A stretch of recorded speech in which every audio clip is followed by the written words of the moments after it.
पूर्वम मया कृतम। हे भगवान ये बताइए पूर्व में मैंने ऐसा कौन सा दान किया। सुनिए माताओं की आवाज इधर से आ रही है। मैंने कौन सा दान किया, कौन सा तप किया मैंने पूर्व में ऐसा कौन सा कार्य किया भगवान जिसकी वजह से आप मुझे पति के रूप में और द्वारका मुझे ससुराल के रूप में मिली है। आप बताएं ऐसा मैंने क्या किया। ये माता सत्यभामा ने, ये कथा इतनी अद्भुत कथा है। इस कथा को सुनने से संपूर्ण कार्तिक मास के स्नान का फल मिलता है। लेकिन अब इसका मतलब ये नहीं कि आज ये कथा सुन लें तो कल से आप कार्तिक ही ना नहाए। उसका अर्थ कहीं ये लगा लें आप। हर चैप्टर का, हर चरित्र का अपना कोई न कोई महात्म्य होता है, उसकी महिमा होती है। तो जो कथा ये पद्म पुराण से है, ग्रंथ का आप दर्शन कर लें तो आपको फिर यह लगेगा कि बात बनावटी नहीं है, हकीकत है। पद्म पुराण सबसे ज़्यादा कार्तिक महात्म्य पद्म पुराण में वर्णन है। अभी मैं आपको एक दिव्य बृहद धर्म पुराण से बिलपत्र की महिमा का वर्णन कर रहा था। अब मेरे सामने पद्म पुराण है। इसमें इस देवी ने पूछा, सत्यभामा ने पूछा, भगवन् दानम ऋतम तपो बाप किम न पूर्वम मया कृतम येनाहम मर्त जामर्त्या भावातीतानाम भवम खिलः। हे भगवान, हे प्रभु, आप बस मुझे ये बता दें कि ऐसा मैंने कौन सा पूर्व में कुछ सत्कर्म किया है जिसकी वजह से मुझे ये आप पति के रूप में और द्वारका मुझे ससुराल के रूप में मिली है। आग्रह पूर्वक निवेदन करना चाहूँगा कि पूर्व में आपने कोई सहयोग गौशाला को किया है, आपके नर्मदेश्वर और शालिग्राम भगवान नहीं पहुँचे हैं, तो आप अपनी शिल्प दिखा करके हम लेके आए हैं अभिषेक करे हुए भगवान, आप यहाँ से ले लेंगे। आप गौव्रती अक्षयव्रती के 21,000 रुपये के मेंबर बने और अभी तक आपको रसीद या उसका कार्ड नहीं पहुँचा। इस कार्ड की बड़ी वैल्यू है। कभी आप कुंभ में आएंगे, कभी भी आप इस नवनिर्मित आश्रम में आप आएंगे, तब पता चलेगा इस कार्ड की कितनी बड़ी महिमा है। तो यदि वह कार्ड अभी तक आपको प्राप्त नहीं हुआ है तो बाहर पूरी मशीन लगी हुई है और तत्काल उसको बना के दिया जा रहा है। आज भी जो सहयोग कर रहे हैं, मेंबर बन रहे हैं, सहयोगी बन रहे हैं, वो भी कृपया संग ही अपना कार्ड, रसीद और प्रसाद प्राप्त करें। गौ माता की चुनरी अभी आरती होगी तब यहाँ से प्रदानित करेंगे। 2, 4, 5 फोन तो मैंने रास्ते में भी सुने थे कि हमारे नर्मदेश्वर नहीं आए, तब नर्मदेश्वर लेके आए। जय श्री राधे। बैठे अब प्रार्थना होगी कि आरती से पहले आप कोई इधर नहीं आएंगे, ठीक है। मैं नहीं चाहता कि मेरा ध्यान कथा में ना हो और ध्यान नोटों में हो, ऐसा नहीं। कथा, मेरा तो ध्यान कथा में ही रहता है। और आपने बहुत आदर किया है, बहुत मान किया है और मैं बड़ा विभूत हूँ, द्रवीभूत हूँ। खैर आपके बारे में तो मैं पूर्व में 2 कथाएं करके, मैंने एक ही बोली थी, 2 हैं, नहीं तो फिर ये मेहनती हमारे आश्रम के कर्मठ जो कार्यकर्ता और आश्रम के पदाधिकारी है, ये कहेंगे कि महाराज जी को गोविंद देव की ही कथा याद है, हमारी वाली याद नहीं है। वो भी इन्हीं की थी। ये भी दोनों कथाएं इस संस्थान के द्वारा, एक तो शायद वैशाली क्षेत्र में हुई है। माइक खोलो भाई। सबसे पहले भागवत जी हुई 2010 मार्च में थी। गर्मी खूब होती थी उस समय भी, मार्च ही होगी, अप्रैल होगी, हाँ अप्रैल में। और दूसरी ये फिर हुई है 2012 के नवंबर में। और भले ही एक दिन के लिए आया हूँ उपस्थित, तो तीसरी बार ही लग गई है जयपुर की पावन धरा पर। तवांग धरहरा नित्यम गरुड़ोपर गामिनी इंद्रादि देवतवासमम नात्वया या सह। भगवन, आप इंद्रलोक को गरुड़ पर बिठा करके मुझे लेकर के गए। मैं कितनी बड़भागिनी हूँ, आपकी इतनी पत्नियाँ हैं, उन सब स्त्रियों में सबसे ज़्यादा स्नेह आपका मुझे मिलता है। नारी के लिए पति के प्रेम से बढ़कर के इस धरती पर कोई दूसरा प्रेम ही नहीं है। ना कोई संपदा है, ना और भी कुछ है। और वह नारी बड़ी बड़भागिनी है, भाग्यशालिनी है, जिसे अपने पति का स्नेह प्राप्त होता है। पार्वती माँ अपने आप को बहुत बड़भागिनी, भाग्यशालिनी मांगती है, क्योंकि भगवान महादेव का बहुत स्नेह है। मैं तो बहुत बार कहता हूं कि हे मर्दों सुनो, विवाह किया है, देवियों को स्नेह करो, अपनी गृहिणी को स्नेह करो, नहीं तो तुम ना करते तो फिर ज्यादा ठीक होता। उन्हें दुत्कारो मत, उनका अपमान मत करो। अभी हमने एक दिन द्रौपदी चरित्र सुनाया था, शायद आपने टीवी पर सुना हो, अभी 2-3 दिन पहले की बात, जिसमें मैं बोल रहा था कि नारी को ताड़ित किया जाता है और ये कहा जाता है कि तेरे आने से हमारे घर का चौपट हो गया। मैं तो कहूँगा नारी के आने से तुम्हारा घर बन गया, नहीं तो पता नहीं क्या हो जाता। उसको ऐसे शब्द बोल करके उसे अपमानित किया जाता है और ये भारतीय संस्कृति के लिए ये कभी भी शुभ नहीं हो सकता। भगवान श्री कृष्ण की आंख में आंसू आ गए जिस समय सत्यभामा ने पूछा, मैं बड़ी बड़भागिनी हूँ प्रभु, पति रूप में आप मुझे मिले हैं, आपका बहुत स्नेह मुझे मिला है, तो मैंने ऐसा क्या पूर्व में अतस्ताम पृष्ठमुच्छामि किम कृतम तु मया शुभम जन्मांतरे च किम शीला काचाहम कस्य करने का। इसमें बड़ी सुंदर बात कही है, कोई सुखी या दुखी है, ये प्रारब्ध है, इसलिए किसी को दोष नहीं दे सकते। इसमें ये वर्णन है कि आप बहुत आनंद के साथ जी रहे हैं, आप पूर्व में बहुत कुछ अच्छा करके आए, आज पति के साथ वियोग है, परिवार के साथ वियोग है, तो निश्चित रूप से पूर्व का कुछ न कुछ तो रहा है। अभी आज से 20 दिन पहले मैं निवेदन कर रहा था, इतना धर्म पुण्य सत्कर्म करो, इतना भगवान का भजन करो कि प्रारब्ध का बचा हुआ वो अपराध है वो जल्दी से जल्दी कट जाए और हम शकुन की नींद ले सकें, बढ़िया जीवन जी सकें। और ये प्रारब्ध का अपराध कटता है धर्म सत्कर्म से, पूजा पाठ से, मठ मंदिर जाने से, गंगा का आचमन करने से, तुलसी को वंदन पूजन करने से, वृद्धों की सेवा करने से, इससे प्रारब्ध के अपराध हैं वो कटते हैं, वो समाप्त होते हैं। तो कितना जन्मांतरे चकिम शीला काचाहम कस्य कन्या का। आप बताएं मैंने पूर्व में ऐसा क्या किया था जिसकी वजह से प्रभु आप मिले हैं। एक बार मुझे मेरे पूर्व के बारे में बता देते तो आपकी बड़ी कृपा होती।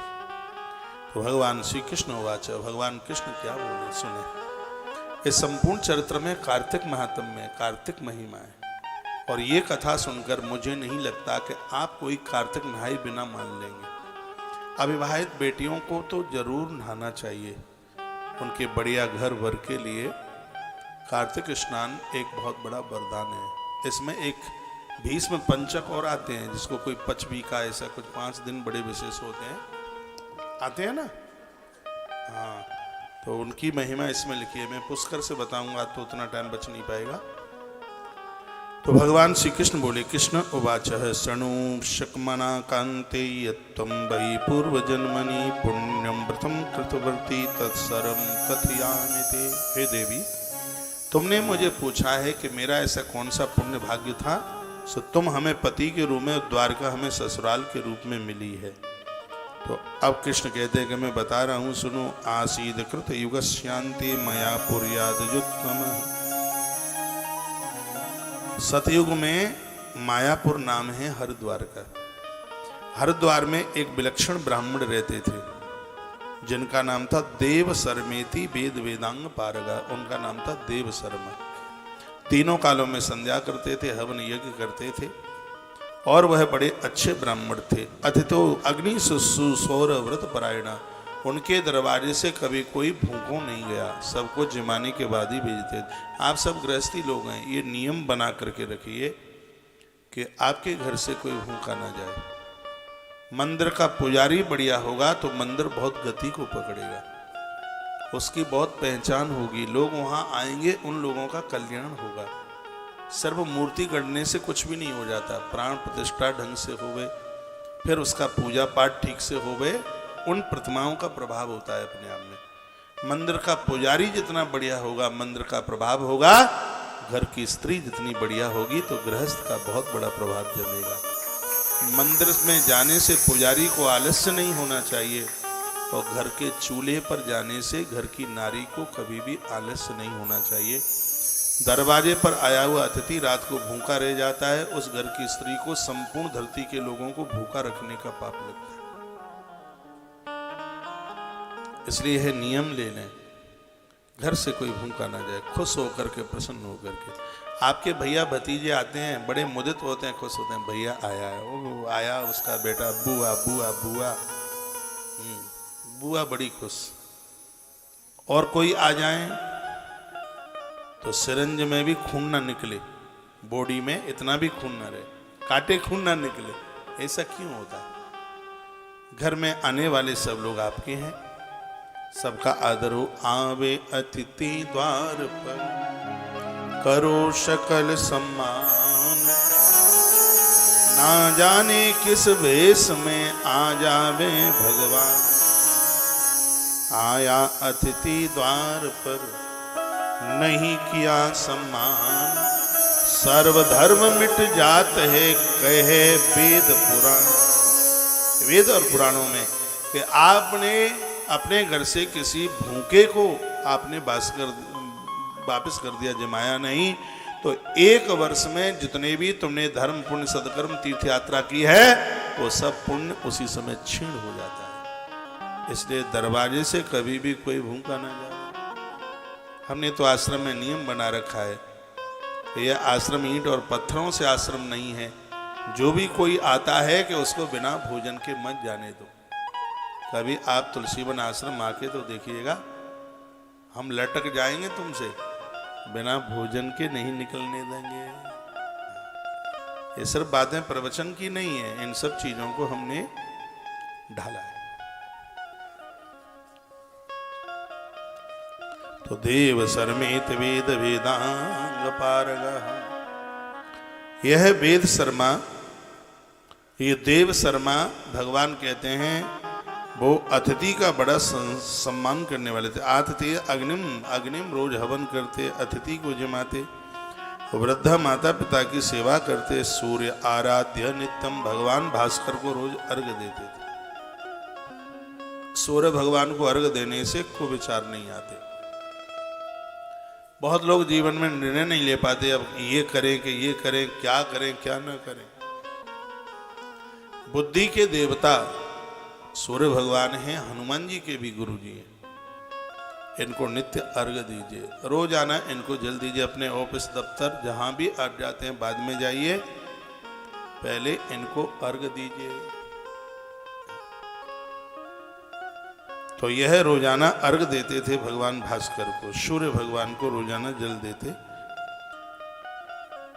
तो तस्याति वयसामी नामना गुणवती सुता, भगवान श्री कृष्ण कहते हैं समय आने पर देव शर्मा जी के यहाँ एक कन्या हुई और उस कन्या का नाम गुणवती रख दिया। नारी के अंदर जो गुण होते हैं वो सब उसके अंदर थे। अपुत्र ससुस्याय चंद्र नामनी ददऊ सुता, एक बेटी ही थी, उनको कोई बेटा तो था नहीं। बेटी सयानी हुई, विवाह के लायक हुई। उनके यहाँ कई विद्यार्थी पढ़ते थे, वो बच्चों को पढ़ाते थे। तो उन्हीं में एक उनका शिष्य था जिसका नाम था, वर्णन किया, चंद्र नामनी ददऊ सुताम। उनमें एक था जिसका नाम था चंद्र शर्मा। तो हे सत्यभामा, उस ब्राह्मण ने अपनी बेटी गुणवती का विवाह चंद्र शर्मा के साथ कर दिया। उनके लिए एक आवास बना दिया गया और वहीं वो बड़े आनंद के साथ रहते थे। तमैव पुत्र वनमेने सचस्त पित्र बदवसी तौ कदा चिन्नया तो कुसेद्वाहनार्थनो। रोजाना तर्पण करना, यज्ञ करना, ये इनका काम था। एक दिन की बात ही, हिमाद्रिपाद जवने चेरस्तुतो इतस्तत ततदौ राक्षसं घोरम आघान्तम या संपश्यता।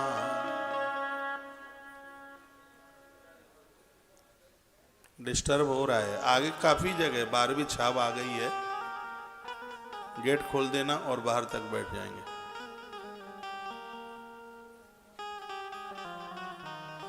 बोलिए बांके बिहारी लाल की, गोविंद देव भगवान की जय हो। कार्तिक महामास महात्म्य की जय हो। गैया मैया की जय हो। जय जय श्री राधे श्री राधे श्री राधे श्याम। तो भगवान श्री कृष्ण कहते हैं कि एक दिन ससुर जी और उनका दामाद दोनों बियड़ में चले गए, अंदर घोर वन में चले गए, तो तऊ तऊ राक्षसम घोर मायांतम समपश्यताम। उसी समय किसी राक्षस ने उन्हें देख लिया। निहतऊ रक्षसातेन कृतांतम समरूपिणः, राक्षस उनको मारने के लिए झपटा, लेकिन यह अपनी रक्षा नहीं कर पाए और निशाचर ने इन दोनों को मार डाला। किस किस को? देव शर्मा और उनका दामाद जिसका नाम था चंद्र शर्मा, दोनों की मृत्यु हो गई। भगवान श्री कृष्ण कहते हैं कि तऊ तऊ क्षेत्र प्रभावेण धर्मशीलतया पुनः। एक तो ये भजनानंदी थे और एक हरिद्वार जैसा तीर्थ।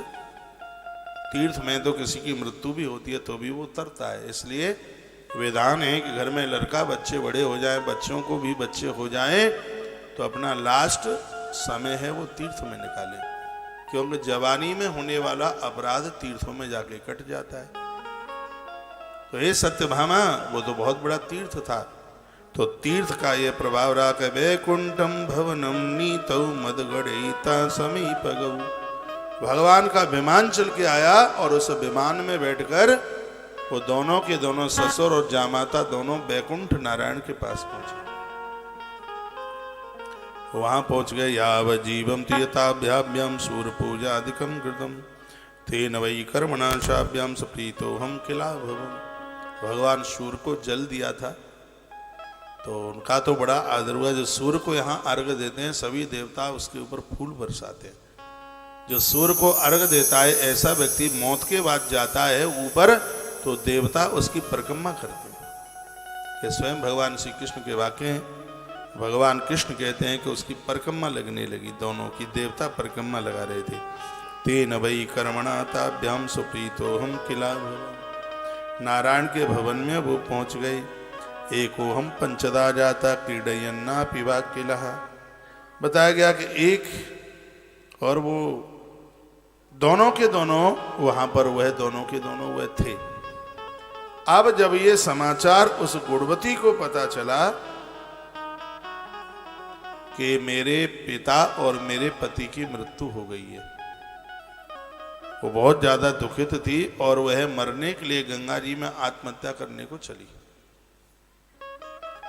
इतने में सामने से एक विद्वान एक ब्राह्मण चल करके आ गए। उन्होंने गुणवती को पकड़ा, समझाया और कहा, बेटी जो आत्महत्या करके मरता है शरीर में जितने रोम होते हैं उतने वर्षों तक वैसे नरक में भोग भोगना पड़ता है, उसका उद्धार नहीं होता। मैंने पूर्व में भी बोला है कितनी भी कठिनाई परेशानी आ जावे, और जीवन में कठिनाई आती है, किसके जीवन में नहीं आती, थोड़ी बहुत तो सबके जीवन में आती है। ये मर जाना ये कोई जिंदगी का समाधान नहीं है, ये तो और ज्यादा पापड़ बेलने पड़ेंगे और भारी कष्ट भोगने पड़ेंगे। इसलिए गलत रास्ते का चुनाव नहीं करना चाहिए। भगवान श्री कृष्ण कहने लगे। भगवान कृष्ण ने कहा कि वो अत्यंत दुखित थी और भारी विलाप कर रही थी, वह बहुत ज्यादा रो रही थी, उसकी आंख में आंसू थे। पपात भूमौ विकला रंभावात था यतः, आंख की आंसुओं की धार जमीन पर गिर रही थी, भारी परेशान थी। इतने में वो ब्राह्मण देवता चल के आ गए। ब्राह्मण देवता ने पूछा, बेटी क्या हुआ?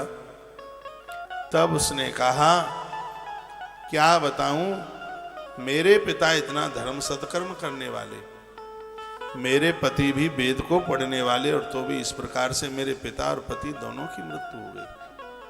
तो इसका अर्थ यह है कि भगवान को पूजने में कष्ट है तो फिर तो लोग परमात्मा को नहीं पूछेंगे। ब्राह्मण देवता ने कहा कि भगवान को पूजने से तो कष्ट खत्म होते हैं। बेटी तुम्हारे पिता और पति का पूर्व का एक अपराध भयंकर अपराध था, इन्होंने निर्दोष जीवों को मार डाला। वही जीव वो राक्षस के रूप में पैदा, जीव तो अपना बदला लेता है, वो छोड़ता नहीं है। उनकी मृत्यु उनके हाथों से हुई। और बेटा यदि तुमने मौत को स्वीकार कर लिया तो बेटी तुम्हारी दुर्गति हो जाएगी।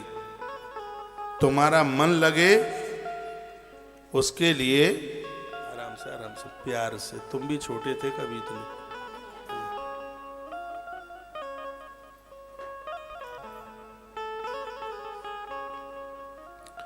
मैं तुम्हें एक उपाय बता देता हूं, वो उपाय तुम कर लो, सब ठीक हो जाएगा। क्या लिखा है कि कार्तिके मास ये नित्यम तुला संस्थे दिवाकरे। इधर देखें, हम लोग इतने छोटे में बड़े बदमाश थे, तब की बता रहे हैं, अब तो बहुत अच्छे हैं, अब बदमाश नहीं है। छोटे में कभी कभी मैं कहता हूं कि मैं बहुत अच्छा नहीं हूं, तो बदमाश तो नहीं हुई, पक्का है। छोटे में तो उत्पात तो सभी करते, हम भी घर के आगे नीम के पेड़ होते थे तो सब डालियां तोड़ दी थी तभी। छोटा बचपना तो हम, राजस्थान की एक बुक में एक बड़ी सुंदर कविता, हो सकता है आपने 6 में पढ़ी हो, जो मेरी उम्र के होंगे उन्होंने पढ़ी होगी। चिंता रहित खेलना, बचपन मेरा बचपन, चिंता रहित खेलना खाना वह फिरना निर्भय स्वच्छंद, कैसे भूला जा सकता है बचपन का अतुलित आनंद। ऊंच नीच का ज्ञान नहीं था, छुआ छूत किसने जानी, बनी हुई थी अटा झोंपड़ी और छीतड़ों में रानी। रोना और मचल जाना भी क्या आनंद दिखाते थे, बड़े बड़े मोती से आंसू जय माला पहनाते थे। दादा ने चंदा दिखलाया, नेत्र नीर द्रुत दमक उठे, धुली हुई मुस्कान देखकर सबके चेहरे चमक उठे। मेरा बचपन राजस्थान की 6 नंबर की हिंदी की किताब में ये होती थी। 6वीं में होती, 8वीं में, 6वीं में ही होती होगी, उतना ध्यान नहीं है, लेकिन होती जरूर थी ये कविता। बचपन तो आनंद से भरा हुआ है। कहाँ गया वो छोटा बेटा छटंकी, बहुत प्यारा है, गुलगुला है। बैठ जा बेटा, दादी के संग आया है, हाँ इसलिए ज्यादा प्यारा लग रहा है। बच्चों को दादी के संग भेजा करो, और इन दादियों को बोलूंगा, बहू से भले ही बोल चाल ना हो, बच्चों को खूब लाड करो, हाँ बहुत स्नेह करो। ऐसा नहीं है कि बहू ना बोले तो तुम बच्चों को लाड ना करे। दादा दादी का ध्यान बच्चों पर होता है तो बच्चे बनते हैं। इसलिए बहनों को कहना चाहूंगा, बच्चों की कनपटी मत सिखा कर वो दादा दादी के पास जाते हैं तो। हाँ, कुछ देवियां बच्चों की कनपटी में थप्पड़ मारती, खबरदार अम्मा के पास दोबारा गया था। कार्तिके मास ये नित्यम तुलस्या संस्थे दिवा करे, प्रातः स्नास्ते मुक्ता महापातक नो पिबा। कहा बेटी आज एकादशी है, 4-5 दिन के बाद में कार्तिक का महीना आरंभ हो रहा है। उपाय मैं तुझे बताता हूं, प्रातः स्नायन्त ते मुक्ता महापातक नो पिबा। कार्तिक मास में भोर में बेटा स्नान करने से महापातक समाप्त हो जाते हैं। इसमें तू अपना भी उद्धार कर देगी और अपने माता पिता का भी तू उद्धार कर देगी। तुलसी की नित्य पूजा करना, सालेराम भगवान को तुलसी चढ़ाना, जमीन में सोना, उपवास करके कार्तिक स्नान करना, सब आनंद हो जाएगा। भगवान कह रहे हैं समार्जनम गृहे विष्णु स्वस्तिकादि निवेदनम। विष्णु भगवान की पूजा करना और उन्हें रोजाना भोग लगाना। आपने भले ही उपवास किया है, लेकिन भगवान को रोजाना खूब मालपुआ खीर पूड़ी का भोग लगाओ, बढ़िया से बढ़िया भोग लगाओ, जी पे पानी मत ले आना। बढ़िया खीर का भोग, पुआ का भोग भगवान को लगाइए। कार्तिक मास में मालपुआ और खीर की बड़ी महिमा है। बन जाए तो एक ब्राह्मण बुला करके उसको रोज जिमाइए, उसको खीर पुआ चकाचक।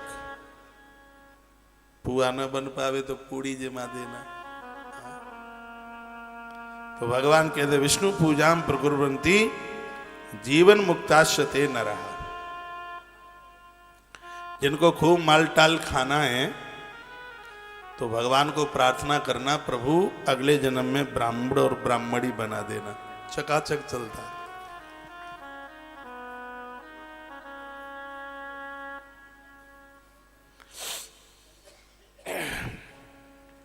स्नानम जागरणम दीपः तुलसी वन सेवना। ये लिख ले। यदि इतनी चीजें ना हो तो कार्तिक व्रत की कोई भी महिमा नहीं है। एक तो सूर्य उदित होने से पहले स्नान, भले ही 2 मिनट पहले नहाए, सूर्य निकलने से पहले ही स्नान होना चाहिए, तब ही कार्तिक मास व्रत पूरा होगा। स्नानम।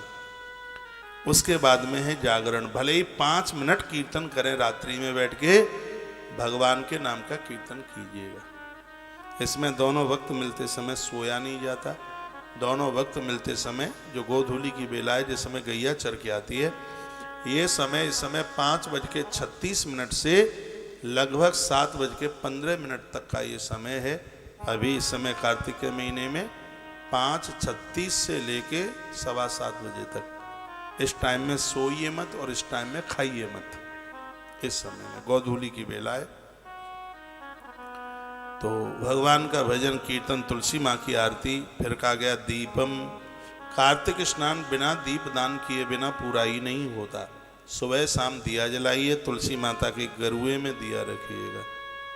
इसमें तिल के तेल का भी पिछले साल तो हम बोल रहे थे, लेकिन मुझे उसके बड़े बड़े प्रमाण मिल गए हैं कि आप घी का दिया जलाएं, और घी बढ़िया नहीं मिलता है, तिल के तेल का दिया आप जलाएं। और याद रखना, भगवान की जो आरती है वो घी के ही दिए से होती है, उसमें तेल आरती में प्रयोग में नहीं लिया जाता, ये ध्यान रखें। पंचामृत में 5 चीजें डाली जाती हैं, उसमें घी ही डाला जाता है। घी का अपना प्रमुख स्थान है। तुलसी वन सेवनम, कार्तिक स्नान में यदि तुलसी दल ना लें, तुलसी का दर्शन ना करें, सालराम भगवान पर तुलसी न चढ़ाएं, तो भी कार्तिक स्नान पूरा नहीं माना जाता। रविवार को तुलसी तोड़ी नहीं जाती, एक आध दिन पहले से तैयारी कर लीजिए, रख लीजिए। रविवार को तुलसी नहीं तोड़ी जाती, लेकिन तुलसी की जड़ों में जल डाला जाता है, पानी डाला जाता है, बंधन किया जाता है, पूजन किया जाता है। वो गणेश पुराण में कथा है, गणेश जी ने श्राप दे दिया था उन्हें। जो रविवार को तुलसी तोड़ते हैं, घोर गरीबी, संपत्ति का नाश हो जाता है, पैसा खत्म किसी न किसी प्रकार से हो जाता है। इसलिए रविवार को तुलसी नहीं तोड़ते, और गणेश जी के ऊपर तुलसी चढ़ाते भी नहीं है। बड़ी कथा हमने पूर्व की कथाओं में सुना रखा है, और आपने सुना भी होगा। आइए, आप बोले नहीं, अभी तो टाइम मेरा ही है बोलने का। जब आरती हो जाएगी फिर आप बोलेंगे, मैं सुनूंगा। आप जितने भी आए हैं सबको मिलूंगा मैं, तभी जाऊंगा मैं आगे के लिए। 2-3 घरों में मुझे जाना है। एक श्री विनोद शर्मा जी के यहाँ जाना है, उनकी माता जी का देहावसान हुआ और मुझे जानकारी नहीं थी। मैं नहीं पहुँच पाता तो मैं फ़ोन ज़रूर करता, लेकिन वह जानकारी मुझे आज ही मिली है। थोड़ा मैं उधर जाऊंगा, और मैं थोड़ा MD शर्मा जी के यहाँ जाऊंगा, आश्रम के साथ जुड़े हुए हैं। और हम अपनी चौहान मैया के यहाँ, जो कॉपर से श्री राम सिंह जी चौहान इधर बैठे हुए हैं, उनके यहाँ भी मुझे जाना है। श्री गिरधारी लाल जी भी आए हैं क्या, कहीं बैठे हैं? आपके यहाँ भी आऊँगा मैं। मैंने मैसेज में आपको लिख दिया था, पढ़ लिया है आपने?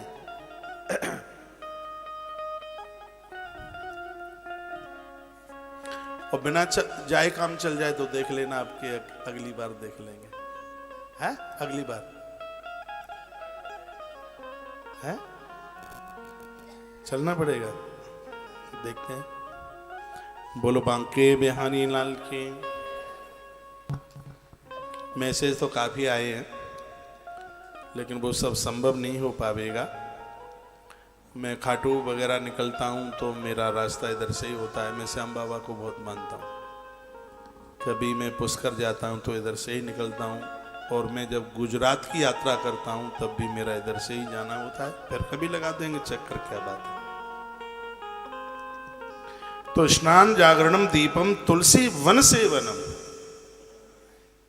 कार्तिक के महीने में तुलसी पत्र, तुलसी पत्ता सीधे ले, वह आरोग्यता के हिसाब से बहुत ज्यादा प्रभावशाली है। लेकिन उस तुलसी के पत्ते को जल में डाल करके लें तो तुलसी दल बन जाता है, वो पुण्य के हिसाब से बहुत ज्यादा प्रभावशाली है, बहुत ज्यादा। सीधे तुलसी का पत्ता लोगे तो वो रोग काटेगा, और पानी में डाल के तुलसी के पत्ते लोगे तो वो पापों को काट देगा, तो पापों को क्षय कर देगा। तुलसी का इतना बड़ा प्रभाव है। तुलसी दल में भी, तुलसी दल, तुलसी वन सेवन, कार्तिकेय प्रकुर्वन्ति ते नरा विष्णु मूर्तया। तो भगवान कहते हैं, हे देवी, वह गुणवती नाम की स्त्री को उस महात्मा ने इतनी बातें बताई। तो इत्थम गुणवती सम्यक प्रत्यब्दम प्रीतिन प्रतिनीयते नित्यम विष्णु परिकरे भक्त तत्परमानसः। उस गुणवती ने नित्य गंगा जी में स्नान, हरिद्वार में गंगा बहती है, तो उसने स्नान किया। रोजाना वह एक तुलसी के बगीचे में जाती है, तुलसी का वंदन पूजन करती है, आधी रात्रि तक वो जागरण करती है, भगवान शालिग्राम के ऊपर तुलसी चढ़ाती है। ये वह रोज करने लगी। कदाचिन जर्जासार्थ कृष्णांगी ज्वर पीड़िता। एक समय की बात थी, उसने खाना पीना तो सब बंद कर दिया था। कितना बड़ा दुख था वो सत्यभामा उसके ऊपर, जिसका पति और जिसका पिता दोनों चले गए और बेचारी अनाथ होकर के अकेली रह गई। कितना बड़ा उसे कष्ट था, कितना बड़ा दुख था उसे। उसने अन्न छोड़ दिया, कुछ भी लिया नहीं, तो उसकी वजह से वो बहुत ज़्यादा कमज़ोर हो गई, बहुत ही ज़्यादा कृशाय हो गई। कदाचित साध कृशांगी ज्वर पीड़िता। एक समय की बात ऐसी थी कि उसको भयंकर बुखार आ गया, बहुत जोर से उसे बुखार आ गया। तो स्नातुम गंगा गति कांते कदम चिन्नस्त कैस्त था, तो भी उसने अपना स्नान नहीं छोड़ा। डुबकी उसने लगाई, बुखार तो चढ़ा ही था, बहुत ज़्यादा बुखार चढ़ा था। जैसे वो स्नान करके बाहर निकल करके यावत जलांतर्गता कमिंता शीत पीड़िता, शरीर में बहुत ज़्यादा कंपन था, बुखार में शरीर कांपता है ऐसे। शरीर पूरा गर्म था और गर्म बुखार में गर्म शरीर में नहा लें, पानी डालें तो जैसे गर्म तवे के ऊपर छुन छुन होता है, बुखार में यदि नहा लिया जाए तो जैसे गर्म तवे के ऊपर पानी जलता है, खून ऐसे ही पानी हो जाता है, खत्म हो जाता है। ये बहुत ज़्यादा नुकसानदायक है बुखार में स्नान। डॉक्टर्स लोग भी मना करते हैं उसके लिए। तो उसने भारी जोर से, उसको बुखार था और वो नहा ली, और जैसे ही निकल करके आई बाहर तो देह में कंपन हो रहा था। हे सत्यभामा, हुआ ये, तो उसको चक्कर आया और नीचे गिरी, और गिरते ही उसके प्राण निकल गए। वहीं गंगा के किनारे ही उसकी मृत्यु हो गई। हुआ ये कि संग चक्र गदा पद्मई हस्तई रासनम बरात विष्णु रूप धरई शम्य बैनते दुजांकित ही। उसी समय, बैनते नाम है गरुण का, उसी समय चारों आयुधों को आपने हाथ में धारण करते हुए भगवान नारायण वहीं हरिद्वार में, जहां गुणवती मौत को प्राप्त थी, वहीं चतुर्भुज रूप से भगवान प्रकट हो गए। अपने गरुण को लेकर के वहां पर भगवान प्रकट हो गए।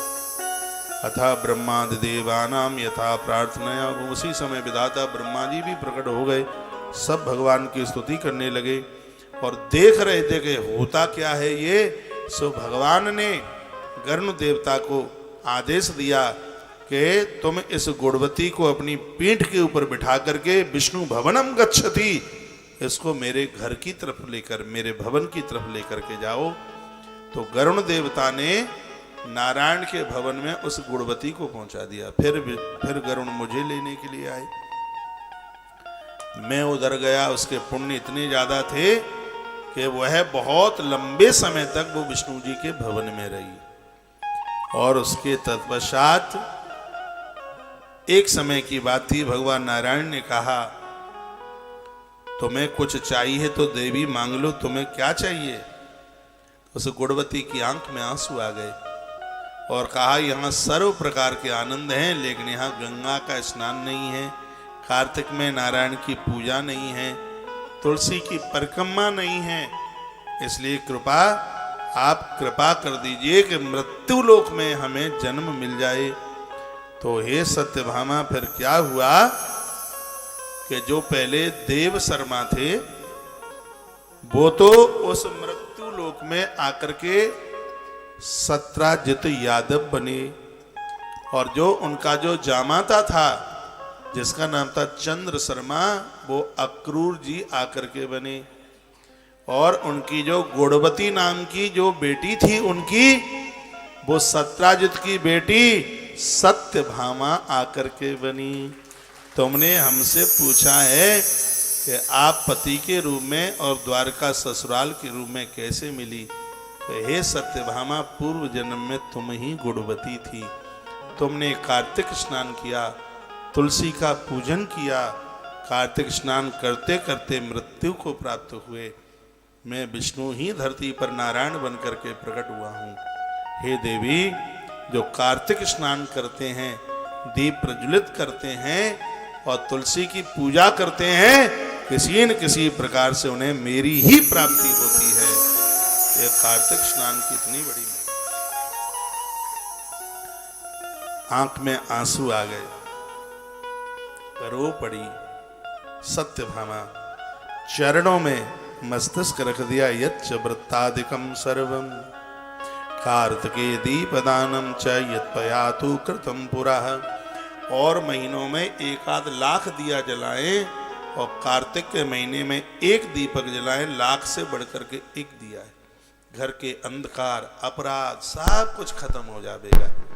अभी 1 दिन तो कल का निकल गया है, न जला पाए हों तो आज शाम से शुरू कर दीजिएगा। टाइम भी बहुत बढ़िया है, सूर्य अस्तांचल की तरफ हो। मैंने टाइम गोधूली की बेला आपको बता दी है। उस समय में आप घृत दीपक, तिल के तेल का दिया, यदि घी नहीं है तो, नहीं तो घृत का दीपक जलाएं। विषम संख्या में जब जलाएं, 5 है, 7 है, 11 है। तो विषम संख्या का इतना महत्व क्यों है? अभी हम ज्योतिष की कथा कर रहे थे, कौन सी थी? भृगु संहिता। हो सका है कि आप में से कुछ जनों ने सुना हो, जिसके अंक में सम संख्या आती है उनके यहाँ कन्याओं की वृद्धि होती है, और जिनके अंक में विषम संख्या आती है उसमें पुत्रों की वृद्धि होती है। तो पूजा पाठ में इस विषम को ज़्यादा, हाँ, इसको माना गया है। बेटियां बुरी नहीं है, बेटी होनी चाहिए, बेटी के बिना तो कुछ भी नहीं है, लेकिन वंश वृद्धि के लिए 1 आध पुत्र की भी तो आवश्यकता है, पुत्र की जरूरत है। तो अब इसमें 5, 7, 11 एक सीधी सी बात है।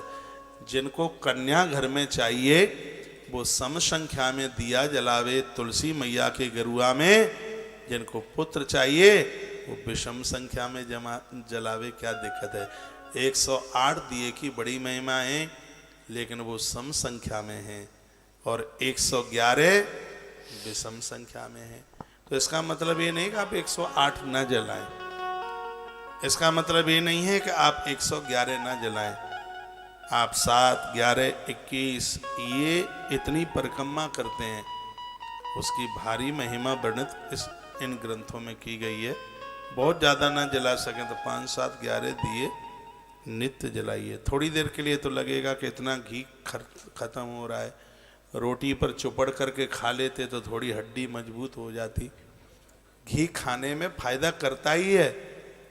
पद्म पुराण में ही लिखा है, 15-20 दिन तक गौ गव्य यदि किसी के हृदय में ना पहुँचे, पेट में ना पहुँचे, और उन दिनों में यदि किसी स्त्री पुरुष की मृत्यु हो जाए तो यमराज के दूत उसके मुख में बाथरूम करते हैं, मल डाल देते हैं उसके मुंह में। ये गरुड़ पुराण में, अभी हम वहाँ गया जी से बोल रहे थे बात। इसलिए गौ गव्य सबके पेट में जाना चाहिए। चाय का परहेज करो। ये चाय ने आपके घुटनों में दर्द तैयार कर दिया। मेरी नई नई उम्र की बहनें ऐसे लग रही है बिल्कुल बुढ़िया, 57-58 साल की। और जो चाय गरम करके रख दी और फिर उसको पूरे दिन ओट के उसको पीते हैं, ये तो बिल्कुल पॉइजन का काम करती है। इतनी चाय आप क्यों पीते हैं? दूध क्यों नहीं पीते? चाय का परहेज कीजिए। ये चाय तो इतनी खतरनाक है, ये नींद नहीं आने देती है, सोने नहीं देती है, और कैसे भी सो जाओ तो जगने नहीं देती। देखो इसके काम सब उल्टे ही काम है। सोने नहीं देगी और सो गए तो जगने नहीं देगी, आलस में, प्रमाद में। तो ऐसी कथा। ये चाय तो डुकरियों को पीते रहने दो। मेरी उम्र की जो बहनें हैं, आप इसका परहेज करो। घुटने दुखेंगे, घुटने, एक आध दवाई की बात बोल दूं, माथे में यदि दर्द होता है, यहाँ से पूरी ये बिल्कुल क्या बोलेंगे इसको, खोपरिया, यदि कहीं दर्द इसमें होता है तो खाली पेट 1 सेब, जिनके बच्चे कंप्यूटर इत्यादि पर काम ज़्यादा करते हैं, जो माथे से ज़्यादा काम लेते हैं, तो वो 1 सेब लें, खाली पेट लेना है। 1 सेब, उसकी 4 फांक करो, अलग अलग नहीं हो जाए, फिर इसका वेस्ट खत्म हो जाएगा।